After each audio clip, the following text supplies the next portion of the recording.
Hi hello friends, എല്ലാ കൂട്ടുകാർക്കും മൗനരാഗത്തിന്റെ ഇന്നത്തെ റിവ്യൂയിലേക്ക് സ്വാഗതം. അങ്ങനെ ആദ്യം തന്നെ സരയുവിനെയാണ് കാണിക്കുന്നത്. സരയു തന്റെ പ്രിയപ്പെട്ട അച്ഛനെ കാത്തു നിൽക്കുകയാണ്. അപ്പോൾ രാഹുൽ അവിടേക്ക് വരുന്നുണ്ട്. അവർ റോഡ് സൈഡിൽ സരയു തന്റെ കാറ് നിർത്തിയിട്ടിട്ട് അവിടെ നിന്നാണ് സംസാരിക്കുന്നത്. അപ്പോൾ വന്ന പാടെ തന്നെ രാഹുൽ തന്റെ പൊള്ളിയ കൈ ഇങ്ങനെ കാണിച്ചു കൊടുക്കുകയാണ്. അപ്പോൾ അത് കണ്ട് അവള് വാ പൊത്തി പോകുന്നുണ്ട്. അപ്പോൾ ആ സമയം എന്താ അച്ഛാ ഇത് എന്ന് ചോദിക്കുകയാണ്. ചൂടുവെള്ളം, തിളച്ച വെള്ളം മേത്തേക്ക് മുഖത്തേക്ക് ഒഴിച്ചതാണ്, കൈ കൊണ്ട് തടഞ്ഞത് കൊണ്ട് കയ്യിൽ മൊത്തം പൊള്ളി എന്നിങ്ങനെ പറയുകയാണ്. ഇതുകൊണ്ടാണ് അച്ഛൻ ഞാൻ പറഞ്ഞത് അവിടേക്കൊന്നും പോകണ്ട എന്ന് പറയുന്ന സമയത്ത്, ഇല്ല മോളെ, എനിക്കിതൊന്നും ഒരു പ്രശ്നമല്ല. ഈ പൊള്ളലൊന്നും എനിക്കൊന്നുമല്ല. എൻ്റെ ഉള്ളിൽ ഇതിനേക്കാളും വലിയ പൊള്ളലാണ് കഴിഞ്ഞുകൂടുന്നത്. അതുകൊണ്ട് എനിക്കതൊന്നും പ്രശ്നമേ അല്ല. പിന്നെ ഇന്ന് എന്നെ പൊള്ളിച്ചവർക്കൊക്കെ നാളെ കരയാനുള്ള അവസരം ഞാനുണ്ടാക്കും. ഞാൻ എന്തായാലും തിരിച്ച് ജയിലിലേക്ക് പോകുന്നതിന് മുമ്പ് ആ കല്യാണിയെ തീർക്കും. അത് ഉറപ്പാണ് മോളെ. മോൾക്ക് നല്ലൊരു ജീവിതം ഉണ്ടാക്കി തരണം. അതാണ് എൻ്റെ ഏറ്റവും വലിയ ആഗ്രഹം എന്ന് പറയുകയാണ്. പിന്നെ ആ കല്യാണി അവള് പുറത്തേക്ക് സൈറ്റിലേക്ക് എങ്ങാനും പോകുന്ന സമയമുണ്ടെങ്കിൽ ആ സമയം അറിയുകയാണെങ്കിൽ അവിടെ എനിക്ക് എന്തെങ്കിലും ചെയ്യാമായിരുന്നു അവളെ എന്ന് പറയുന്നുണ്ട്. അപ്പോൾ സരയ് പറയാണ് അവളുടെ ഒപ്പം എപ്പോഴും ആ ഹരിസാർ ഉണ്ടായിരിക്കും എന്ന് പറയുകയാണ്. അയാൾ ഉണ്ടാവണമെങ്കിൽ ഉണ്ടായിക്കോട്ടെ, കുഴപ്പമില്ല. ഒരു പക്ഷേ എതിർക്കാൻ വന്നു കഴിഞ്ഞാൽ അയാളെയും ഞാൻ കുത്തും. കാരണം ഞാനാണ് അവനെ ഈ കമ്പനിയിലേക്ക് ഇൻ്റർവ്യൂ ചെയ്ത് ജോലിക്ക് എടുത്തത്. എന്നിട്ട് പിന്നെ എൻ്റെ കൂറുമാറി അവൻ ചന്ദ്രസേനൻ്റെ ഒപ്പം അയാളുടെ കൂടെ നിന്നു. അപ്പോൾ അതൊക്കെ തന്നെ അയാളോട് എനിക്ക് ദേഷ്യമുണ്ട്. പക്ഷേ എന്തായാലും അയാൾ ഇപ്പം എൻ്റെ ശത്രുവല്ല. പക്ഷേ ഒരു അവസരം വരികയാണെങ്കിൽ കല്യാണിയെ കൊല്ലാൻ അയാൾ തടസ്സം നിൽക്കുകയാണെങ്കിൽ അയാളെയും കൊല്ലാൻ എനിക്ക് യാതൊരു മടിയുമില്ല. അതിനുശേഷം ഞാൻ ജയിലിലോട്ട് പോകും. പിന്നെ മോള് കിരണിൻ്റെ ജീവിതത്തിലേക്ക് ഉണ്ടാകണം. പിന്നെ തന്നെയല്ല, എനിക്ക് അവിടെ ചിലപ്പോൾ തൂക്കുകാരായിരിക്കും കിട്ടുക. അങ്ങനെ എനിക്ക് മരണം സംഭവിക്കുകയാണെങ്കിൽ തന്നെ ഞാൻ മോളുടെ ജീവിതം കണ്ട് സന്തോഷിക്കുകയുള്ളൂ. ജീവിച്ചിരുന്നെങ്കിലെങ്കിലും മോള് ആ കിരണിൻ്റെ ഭാര്യയായിരിക്കണം എന്നൊക്കെ ഇങ്ങനെ പറയുകയാണ്. നമ്മുടെ ജീവിതത്തിൻ്റെ ഇടയിലേക്ക് വന്നത് അവളാണ്, കല്യാണി. അവൾ വന്നതിന് ശേഷമാണ് നമ്മുടെ ജീവിതത്തിൽ ഇത്രയും പ്രശ്നങ്ങളും കാര്യങ്ങളൊക്കെ ഉണ്ടായത്. അതുകൊണ്ടാണ് അവളെ ആദ്യം തീർക്കണം. അപ്പോൾ അതെ, അവളെ തീർത്തു കഴിഞ്ഞാൽ അവൻ്റെ കുഞ്ഞിന് ഒരു അമ്മ വേണമെന്ന് എല്ലാവരും ആഗ്രഹിക്കും. അപ്പോൾ അതുകൊണ്ട് ആ അവസരം നീ മുതലാക്കണം എന്ന് പറയുകയും ചെയ്യുന്നുണ്ട്. അങ്ങനെ അതിന് ശേഷമാണെങ്കിൽ വേഗം നമ്മുടെ സരയു കല്യാണിയുടെ അരികിലേക്കാണ് വരുന്നത്. കല്യാണിയാണെങ്കിൽ തൻ്റെ വർക്കുകളൊക്കെ ചെയ്തുകൊണ്ടിരിക്കുകയാണ് ലാപ്ടോപ്പിൽ. അപ്പോൾ സരയു വന്നിട്ട് കല്യാണി എന്ന് വിളിക്കുകയാണ്. അപ്പോൾ സരയോ എത്തിയോ, പുറത്ത് പോയിട്ട് ആരെയോ കാണണമെന്ന് പറഞ്ഞല്ലോ, ആരെ കാണാനാ പോയത് സരയു എന്ന് ചോദിക്കുകയാണ്. അത് പിന്നെ എൻ്റെ ഒരു ഫ്രണ്ടിന്, അവൾ ദുബായിൽ നിന്ന് വന്നതാണ്, എൻ്റെ കാര്യങ്ങൾ അറിഞ്ഞ് എന്നെ കാണാൻ വന്നതാണ് എന്ന് പറയുകയും ചെയ്യുന്നുണ്ട്. അപ്പോൾ ആ സമയത്ത് അതെ, നീ ചെയ്ത കൺസ്ട്രക്ഷൻ വർക്കിൻ്റെ ഇൻറ്റീരിയർ ഞാൻ ചെയ്തുകൊണ്ടിരിക്കുകയാണ്. എന്തായാലും ആ ഒരു സൈറ്റ് കാണാൻ വേണ്ടി നാളെ തന്നെ അവിടേക്ക് പോകണം എന്ന് പറയുകയാണ്. അപ്പോൾ സരയുവിൻ്റെ മനസ്സിൽ ലഡുപൊട്ടി. സരയു മനസ്സിലിങ്ങനെ കരുതിയാണ്, ഈ അവസരം തന്നെ അച്ഛനോട് പറയണം, ഇത് മുതലാക്കണമെന്ന് പറയണമെന്നിങ്ങനെ മനസ്സിൽ കരുതിയാണ്. അപ്പോൾ പറയുന്നുണ്ട് സരയും, അറിയാലോ നീ ഇപ്പോൾ നല്ല രീതിയിൽ തന്നെയാണ് കൺസ്ട്രക്ഷൻ വർക്കൊക്കെ ചെയ്യുന്നത്. കിരണേട്ടനായാലും ഹരിസാറിനായാലും ഒക്കെ ഒരുപാട് ഇഷ്ടമാണ്.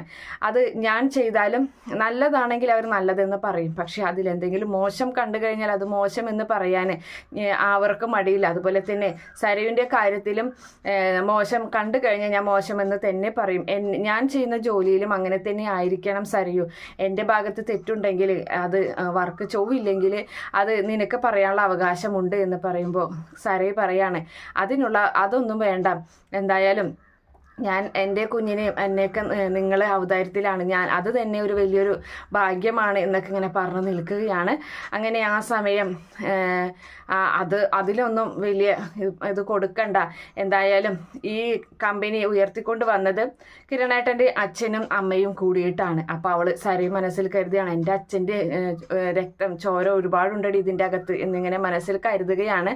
അപ്പോൾ അങ്ങനെ ഒരു കമ്പനി നമ്മൾക്ക് മുന്നോട്ട് കൊണ്ടുപോകണം. അത് നമ്മളെല്ലാവരെയും പ്രയത്നം കൊണ്ട് മാത്രമായിരിക്കണം എന്നൊക്കെ ഇങ്ങനെ പറയുകയാണ്. അപ്പോൾ സരയു പറയുന്നുണ്ട്, കിരൺ പറയാറുണ്ട്, നിനക്കൊന്നും അറിയില്ലെങ്കിൽ നീ പെട്ടെന്ന് തന്നെ കാര്യങ്ങളൊക്കെ പഠിച്ചെടുത്ത കാര്യമെന്ന് പറയുമ്പോൾ സരയു പറയുമ്പോൾ കല്യാണി പറയുകയാണ്, അതിപ്പോൾ നീ സിവിൽ കഴിഞ്ഞിട്ടാണെങ്കിലും നിനക്കും ഒന്നും അറിയില്ലായിരുന്നു, നീയും ഈ കമ്പനിയിലോട്ട് വന്നതിന് ശേഷം പെട്ടെന്ന് കാര്യങ്ങളൊക്കെ പഠിച്ചെടുത്തില്ലേ എന്നിങ്ങനെ കല്യാണിയും ചോദിക്കുന്നുണ്ട്. അങ്ങനെ അതിന് ശേഷമാണെങ്കിൽ സരയു വീണ്ടും തൻ്റെ അച്ഛനെ പെട്ടെന്ന് കാണുകയാണ്.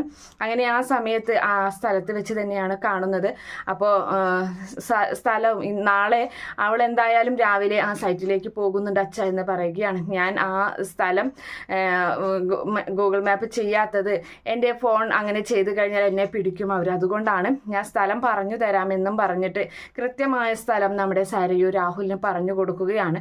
അങ്ങനെ രാഹുൽ ആ സ്ഥലം മനസ്സിലാക്കുന്നുണ്ട്. എന്നിട്ട് പറയുകയാണ്, മോളെ ഒരു പക്ഷേ ഇത് എൻ്റെ അവസാനം, നമ്മൾ തമ്മിലുള്ള കൂടിക്കാഴ്ച ഇത് ചിലപ്പോൾ അവസാനത്തേതായിരിക്കും. ഞാൻ ആണിതിൻ്റെ പുറകിലെന്ന് അറിഞ്ഞു കഴിഞ്ഞാൽ ഒരു പക്ഷേ എന്നെ കൊന്നുകളയും. അതുകൊണ്ട് ഞാൻ മരിച്ചാൽ ആത്മാവായിട്ടായാലും മോളുടെ ജീവിതം കണ്ട് ആസ്വദിക്കാനാണ് എനിക്കിഷ്ടം. എന്തായാലും അവളെ കൊന്നു കഴിഞ്ഞു കഴിഞ്ഞാൽ പിന്നെ മോള് ഈ RS കൺസ്ട്രക്ഷൻ എന്നുള്ളത് സരയു കൺസ്ട്രക്ഷൻ ആക്കി മാറ്റണം, അത് മോളുടെ പേരിലാക്കണം. മോൾ അതിൽ MD കസേരയിൽ ഇരിക്കുന്ന കാഴ്ച എനിക്ക് ആത്മാവായിട്ടും എനിക്ക് കാണണം എന്നൊക്കെ ഇങ്ങനെ പറഞ്ഞ് രാഹുൽ അങ്ങനെ നിൽക്കുകയാണ്. അങ്ങനെ അതിനുശേഷം നമ്മുടെ രാഹുല് അവളോട് യാത്ര പറഞ്ഞു പോകുന്നുണ്ട്. അപ്പോൾ സരയു പറയുന്നുണ്ട്, അങ്ങനെയൊന്നും പറയില്ല അച്ഛ എന്നൊക്കെ ഇങ്ങനെ പറയുന്നുണ്ട് കേട്ടോ. അങ്ങനെ രാഹുൽ വേഗം പോകുന്നത് അവർ കൺസ്ട്രക്ട് ചെയ്തിട്ടുള്ള ആ ഒരു ബിൽഡിങ്ങിലേക്കാണ്. രാത്രി സമയത്താണ് പോകുന്നത്. അങ്ങനെ അവൻ അങ്ങനെ ചുറ്റും നോക്കിയിട്ട് പറയുകയാണ്, എന്തായാലും ഇവിടെ ക്യാമറയൊന്നുമില്ല, പിന്നെ പണിക്കാരിവിടെ സ്ഥിരം വന്നു പോകുന്നത് കൊണ്ട് എന്നെ ആരും സംശയിക്കത്തുമില്ല എന്നും പറഞ്ഞിട്ട് അവൻ ആ ബിൽഡിങ്ങിൻ്റെ മുകളിലേക്ക് കയറി പോകുകയും ഒരു സ്ഥലത്ത് അങ്ങനെ ഇത് നല്ല സേഫാണ്, ഇവിടെ ഇരുന്ന് ആരും കാണില്ല എന്ന് പറഞ്ഞ് അവിടെ ഇരിക്കുകയും, അപ്പോൾ അവനൊരു സഞ്ചിയുണ്ട് അവൻ്റെ കയ്യിൽ, അതിൽ ഭക്ഷണപ്പൊതിയും അതുപോലെ വെള്ളവും എടുത്ത് പുറത്ത് വെക്കുകയാണ്. എന്നിട്ട് അതിൽ നിന്ന് കുറച്ച് വെള്ളം എടുത്ത് കുടിച്ചിട്ട് ഇന്ന് എന്തായാലും ഭക്ഷണമൊക്കെ കഴിച്ച് സുഖമായിട്ട് ഇവിടെ കിടന്നുറങ്ങാം, അവൾ രാവിലെ വരുമ്പോൾ രാവിലെ അവളെ തീർക്കണം എന്നും പറഞ്ഞ് രാഹുൽ അവിടെ അങ്ങനെ ഇരിക്കുകയാണ്. അങ്ങനെ അതിനുശേഷം കാണിക്കുന്ന നമ്മുടെ CI ആണ്. CI വീണ്ടും ആ ലാപ്ടോപ്പ് ക്യാമറ നിരീക്ഷിച്ചുകൊണ്ടിരിക്കുകയാണ്. അങ്ങനെ ആ സമയത്ത് ഈ പറയുന്ന കിരൺ പുറത്തേക്ക് വരുന്നതും അതുപോലെ തന്നെ വെപ്രാളപ്പെട്ട് ചുറ്റിലും നോക്കി ഒരു കള്ളത്തരം പോലെ വന്ന് ആ കാറും എടുത്തിട്ട് ഗംഗപ്രസാദിനെ ബോഡി കൊണ്ടുവരാൻ പോകുന്നുണ്ടല്ലോ, ആ ഒരു ഭാഗം കാണിക്കുന്നുണ്ട്. അതുപോലെ തന്നെ കാറ് പിന്നെ തിരികെ കൊണ്ടുവന്നിടുന്നതുമായിട്ടുള്ള കാര്യം ഇങ്ങനെ കാണുകയാണ്. അപ്പോൾ ആ പോലീസ് ഇങ്ങനെ ചിന്തിക്കുന്നുണ്ട്, ഇവൻ എന്തിനായിരിക്കും കാർ എടുത്തുകൊണ്ട് പോയത് എന്നൊക്കെ ഇങ്ങനെ ചിന്തിച്ച് അങ്ങനെ ഇരിക്കുകയാണ്. വീട്ടിലാണ് രാത്രി സമയത്ത്. അങ്ങനെ ആ പിന്നീട് കാണിക്കുന്ന നമ്മുടെ കല്യാണിയും കിരണിനെയുമാണ്. അപ്പോൾ കല്യാണി അവരിങ്ങനെ ഉറങ്ങുന്നില്ലേ എന്ന് ചോദിക്കുകയാണ് കിരൺ. അപ്പോൾ ആ സമയത്ത് എന്തോ കിരണേട്ടാ എനിക്കെന്തോ ഉള്ളിൽ എന്തോ ഒരു ഭയം പോലെ, എന്തോ സംഭവിക്കാൻ പോകുന്നത് പോലെ ഒരു തോന്നൽ എന്നിങ്ങനെ പറയുകയാണ്. അപ്പോൾ എന്താ അങ്ങനെ ഇപ്പോൾ തോന്നാൻ കാരണമെന്ന് കിരൺ ചോദിക്കുന്ന സമയത്ത്, അല്ല ഈ CI എന്തായാലും കേസുമായി മുന്നോട്ട് പോവുകയല്ലേ, അപ്പോൾ ഇനിയിപ്പോൾ എന്താകുമെന്നൊന്നും അറിയില്ലല്ലോ എന്ന് പറയുകയാണ്. അപ്പോൾ കിരൺ പറയുന്നുണ്ട്, എന്തായാലും ഞാൻ ചെയ്തത് എന്തായാലും അബദ്ധമായി പോയി, അവനെ തല്ലിച്ചതച്ചതിന് ശേഷം പോലീസിന് പിടിച്ചു കൊടുക്കേണ്ടതായിരുന്നു, പോലീസിനെ വിളിച്ചാൽ മതിയായിരുന്നു, കാരണം അപ്പോൾ എനിക്ക് കുറ്റമുണ്ടാകില്ലായിരുന്നു, കാരണം അവൻ്റെ കയ്യിൽ തോക്കുണ്ടായിരുന്നല്ലോ, അപ്പോൾ അതിൽ നിന്ന് രക്ഷപ്പെടാൻ വേണ്ടിയിട്ട് ഞാൻ സ്വയരക്ഷയ്ക്ക് വേണ്ടി ചെയ്തതാണെന്ന് പറഞ്ഞങ്ങനെ അവൻ്റെ ബോഡി പോലീസിന് കൈമാറിയാൽ മതി, ആ ബോഡി മറവ് ചെയ്തതൊക്കെ അതൊരു വലിയ തെറ്റ് തന്നെയാണെന്നൊക്കെ ഇങ്ങനെ കിരൺ പറയുന്നുണ്ട്. അങ്ങനെ അത് കേൾക്കുന്ന നമ്മുടെ കല്യാണി ഞെട്ടിപ്പോകുന്ന ഒരു ഭാഗത്തോടു കൂടിയാണ് ഇന്നത്തെ എപ്പിസോഡ് അവസാനിക്കുന്നത്. ഈ റിവ്യൂ ഇഷ്ടപ്പെടുകയാണെങ്കിൽ ഈ ചാനൽ ഒന്ന് സബ്സ്ക്രൈബ് ചെയ്ത് സപ്പോർട്ട് ചെയ്യുക. Okay friends, bye, thank U.